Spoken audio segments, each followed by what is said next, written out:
নমস্কার বন্ধুরা, আমার শখের রান্নাঘরে সকলকে অনেক স্বাগত জানাই। আজ আমি আবার চলে এসেছি নতুন একটা রেসিপির ভিডিওর সাথে। আর হ্যাঁ, রেসিপিটা দেখে ভিডিওটা দেখে আই থিঙ্ক আপনারা গেস করতে পারছেন এটা কি হতে চলেছে। চলুন আজকের রেসিপির নাম বলি। আজকের রেসিপির নাম হচ্ছে আম চিকেন। এখানে বেশি উপকরণ নেই, একদম কম উপকরণ। কীভাবে বানাচ্ছি ফলো করুন। দেখুন এখানে প্রথমে কিন্তু আমরা দিয়ে দিয়েছি হচ্ছে আম। একটা আম, এখানে যেহেতু চিকেন আমাদের 500 গ্রাম আছে, তাই কিন্তু আমরা এখানে একটা আম নিয়েছি। আমটা পোড়ানো হোক তা করতে আমরা কিন্তু এখানে মিক্সার গ্রাইন্ডারে নিয়ে নেব হচ্ছে একটা পেঁয়াজ, নেব হচ্ছে 8 থেকে 10টা মতো আদা 1 ইঞ্চি করে, 8টা মতো আছে 1 কোয়া রসুন পুরোটাই, আর আছে আর জলটা দিয়ে আমরা ওটাকে মিক্স করে পেস্ট করে নেব। তারপর দেখুন পেস্ট হয়ে গেছে ওটা। এবার এখানেও কিন্তু আমটা আমাদের খুব ভালোভাবে পোড়ানো হয়ে গেছে। আমটা যখনই পোড়ানো হয়ে যাবে তখন কিন্তু আপনারা ঠিক এইভাবেই আমটাকে ভালোভাবে কালো যে পোড়ানো যে খোসাটা সেটা কিন্তু ভালোভাবে ছাড়িয়ে নেবেন। তারপর এইভাবে পিস পিস করে কেটে নেবেন, আর ভেতরে যে অংশটা থাকে মানে আটির যে অংশটা সেটা ফেলে দেবেন।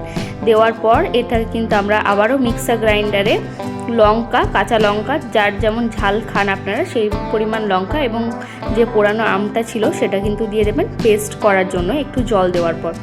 আর যে আগের পেস্টটা করেছিলাম আমরা আদা, পেঁয়াজ ও রসুন, সেটাতেও কিন্তু একটু জল দিয়ে আমরা পেস্ট করে নেব। দেখুন এগুলো সব পেস্ট হয়ে গেছে। আর তারপর এখানে কিন্তু আমরা কড়া চাপিয়ে দিয়েছি। রান্নাটা কিন্তু সম্পূর্ণ সর্ষের তেলে হবে, তাই আমরা সর্ষের তেল দিয়েও দিয়েছি। কড়াটা গরম হয়ে এলে আমরা কিন্তু পরের প্রসেসে যাব। আরেকটা খুব ইম্পর্টেন্ট কথা হচ্ছে, এখানে কিন্তু কোনো রকম গুঁড়ো মশলার ইউজ হয়নি। এটা একদম কম মশলায় কিন্তু অসাধারণ সুস্বাদু একটা রেসিপি হতে চলেছে। পুরো ভিডিওটা আপনারা দেখুন। আর আমি যেমন আগে উপকরণ দেখিয়েছি, এখানে উপকরণ দেখাইনি, কারণ এখানে কিন্তু উপকরণ বেশি কিছু নেই। যেটুকু আপনাদেরকে দেখিয়েছি ঠিক সেইটুকু। দেখুন এখানে কিন্তু কড়া গরম হয়ে গেছে এবং এখানে আমরা ফোড়নের জন্য আমরা দিয়ে দিয়েছি 2টো শুকনো লঙ্কা এবং 2টো তেজপাতা। দেওয়ার পর এটা একটু লাল হয়ে এলে মানে একটু সুন্দর গন্ধ ছাড়লে আমরা কিন্তু পরের প্রসেসে যাব। মানে সেটা হচ্ছে এখানে আমরা দিয়ে দেবো হচ্ছে একটা কোচানো পেঁয়াজ। দেখুন একটা কোচানো পেঁয়াজ কিন্তু আমরা এখানে দিয়ে দিয়েছি, ঝিরিঝিরি করে কেটে নিয়েছি পেঁয়াজটাকে। অ্যান্ড দেন আমরা এখানে দিয়ে দিয়েছি। পেঁয়াজটা দেওয়ার পর পেঁয়াজটাকে কিন্তু খুব ভালোভাবে ভাজতে হবে তেলে আগে। যখনই এটার ব্রাউন কালার আসবে তখনই কিন্তু আমরা পরের প্রসেসে যাব। আপনারা কিন্তু একদম অল্প ভেজে নিয়ে তারপরে কিন্তু মাংসটা দেবেন না। একদম ভালোভাবে ব্রাউন মানে লাল লাল যখন হয়ে আসবে তখনই কিন্তু আমরা পরের প্রসেসে যাব। তাই কিন্তু মোস্ট ইম্পর্ট্যান্ট ব্যাপার হচ্ছে পেঁয়াজটাই কিন্তু আপনাদেরকে খুব ভালো করে ভাজতে হবে তেলের মধ্যে, যাতে ব্রাউন কালারটা আসে। দেখবেন খেতেও খুব ভালো লাগবে যখনই রান্নার মধ্যে বা পেঁয়াজ যখন ভালোভাবে ভেজে নেবেন তখন দেখবেন রান্নাটাও খুব সুন্দর হবে। তাই দেখুন আমরা কিন্তু এখানে পেঁয়াজটা খুব ভালোভাবে ভেজে নিচ্ছি।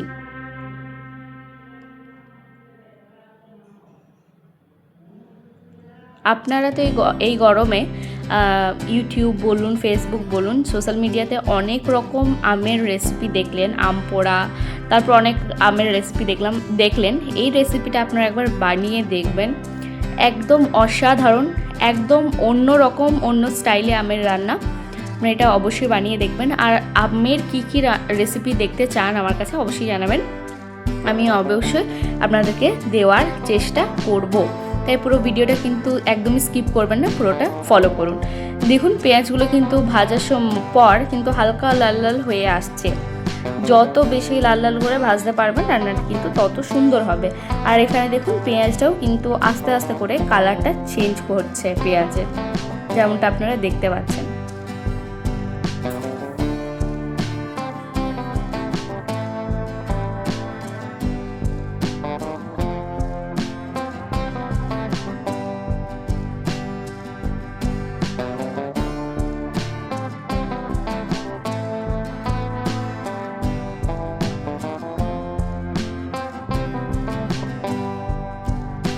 দেখুন এখানে কিন্তু পেঁয়াজটা ভালোভাবে লাল লাল করে ভাজা হয়ে গেছে। তারপর যে 500 গ্রাম চিকেনটা আমরা ধুয়ে রেখেছিলাম সেই চিকেনটা কিন্তু আমরা এখানে একটা একটা করে দিয়ে নিচ্ছি পুরোটাই। দেওয়ার পর পেঁয়াজ এবং তেলের সাথে ভালোভাবে চিকেনটাকে একটু ভেজে নেব। মানে চিকেনের সাথে একটু ভালোভাবে ওলট পালট করে নেব, একটু গরম হয়ে যাবে, তাহলে কিন্তু পরের প্রসেসে যেতে আমাদের খুব সহজ হবে। তাই কিন্তু দেখুন এখানে কিন্তু আমরা খুব ভালোভাবে তেলের সাথে বা রেদার আপনারা বলতে পারেন, এটা কিন্তু আমরা তেলের সাথে আগে ভেজে নেব। তাহলে কিন্তু যে টেস্টটা চিকেনের আরও এনহ্যান্স করবে এবং রান্নার মধ্যে আরও ভালোভাবে ফুটিয়ে তুলবে রান্নাটাকে। তাই আমরা চিকেনটাকে কিন্তু একটু ভালোভাবে ভেজে নেব। আর হ্যাঁ, এখানে কিন্তু কোনো রকম হলুদের ব্যবহার নেই, যেহেতু এটা মাংস, তাই আমরা একদম অল্প হাফ চামচ পরে হলুদ ইউজ করবো, একদম হাফেরও হাফ, ঠিক আছে। তো আপনারা অনেকেই ভাবতে পারেন যে হলুদটা এইটুকু কেন, তাই আমি আগে থেকেই বলে দিলাম যে এখানে কিন্তু যেহেতু চিকেন, তো সেহেতু কিন্তু মুরগি, তো সেহেতু কিন্তু এখানে কিন্তু কোনো রকম হলুদের ব্যবহার হতে পারে না, মানে হবে না কি। কিন্তু তাও যেহেতু এটা মাংস, আপনারা অল্প পরিমাণ হলুদ দিতে পারেন, খুব একটা দেবেন না, একদম হাফেরও হাফ হলুদ দেবেন। দেখুন চিকেনটা এখানে কিন্তু ভালোভাবে তেলের সাথে ভাজা হয়ে গেছে। তারপর এখানে কিন্তু আমরা দিয়ে দিচ্ছি হচ্ছে আদা রসুন এবং পেঁয়াজের যে পেস্টটা আমরা বানিয়েছিলাম সেটা দিয়ে দিলাম। দেওয়ার পর চিকেনের সাথে খুব ভালোভাবে কিন্তু মশলাটাকে মানে নাড়াচাড়া করে নিতে হবে, যাতে যে মশলাটা আমরা দিলাম সেটা যাতে মাংসের মধ্যে ভালোভাবে ঢোকে বা মাংসের সাথে মশলাটা খুব ভালোভাবে যাতে মিশে যায়। তাই কিন্তু আমরা এখানে ভালোভাবে নাড়াচাড়া করে রেখে দিলাম একটু। তারপর আবার পরের প্রসেস যাচ্ছে, আবার আপনাদের সাথে আমি কথা বলছি।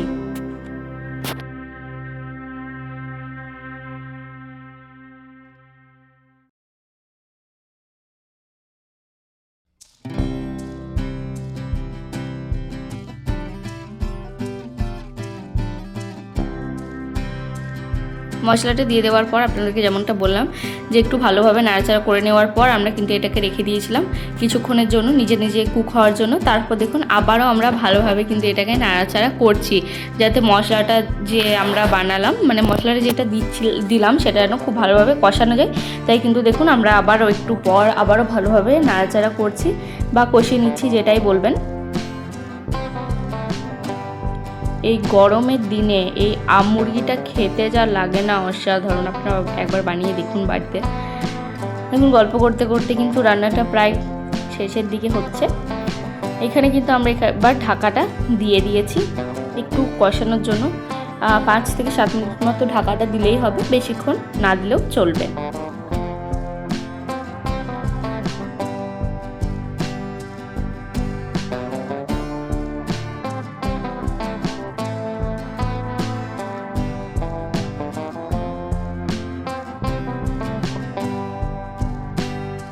5 থেকে 7 মিনিট পর আমরা কিন্তু এখানে ঢাকাটা খুলে নেব। যেমনটা আপনারা দেখছেন, দেখুন মশলা থেকে কিন্তু তেল ছেড়ে এসছে।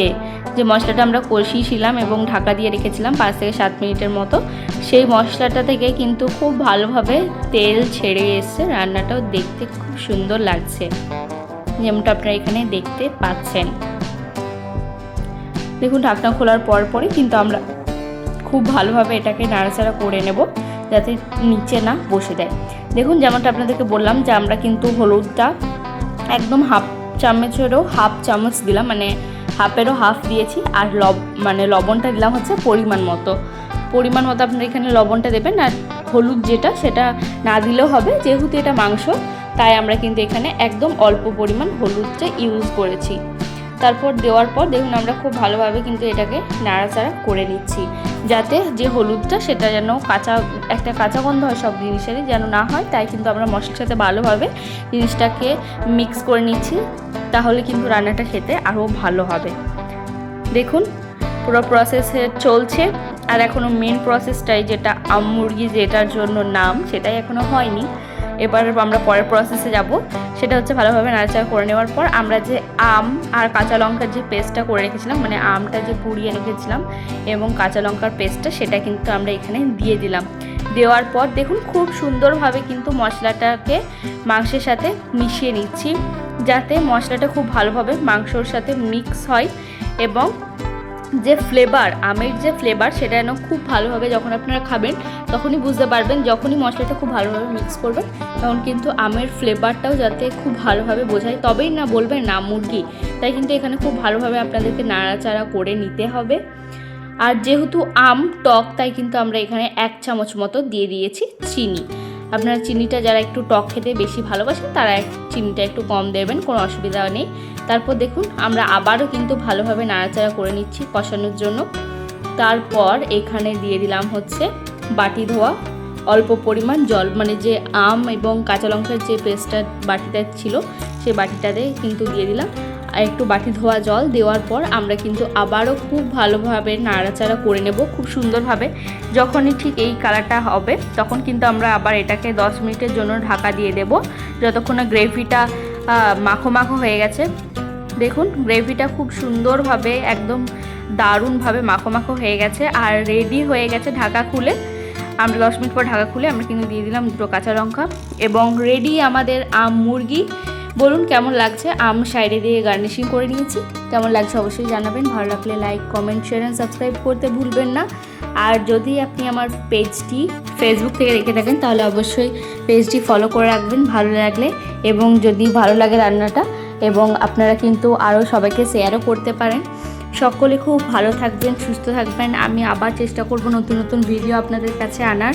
হ্যাঁ বুঝতে পারছি কিছুদিন একটু প্রবলেমের জন্য আমি ভিডিও দিতে পারিনি, মানে ভিডিও আসছে সপ্তাহে কিন্তু যে আমরা 3টে করে ভিডিও ছাড়ি সেটা হয়তো হচ্ছে না, 1-2 করে ভিডিও আসছে। তো আমি চেষ্টা করব এবার থেকে রেগুলার ভিডিও আনার আপনাদের কাছে। ততদিনের জন্য সকলে খুব ভালো থাকবেন, সুস্থ থাকবেন। আমি আবার আসবো নতুন ভিডিওর সাথে। Bye, stay tuned.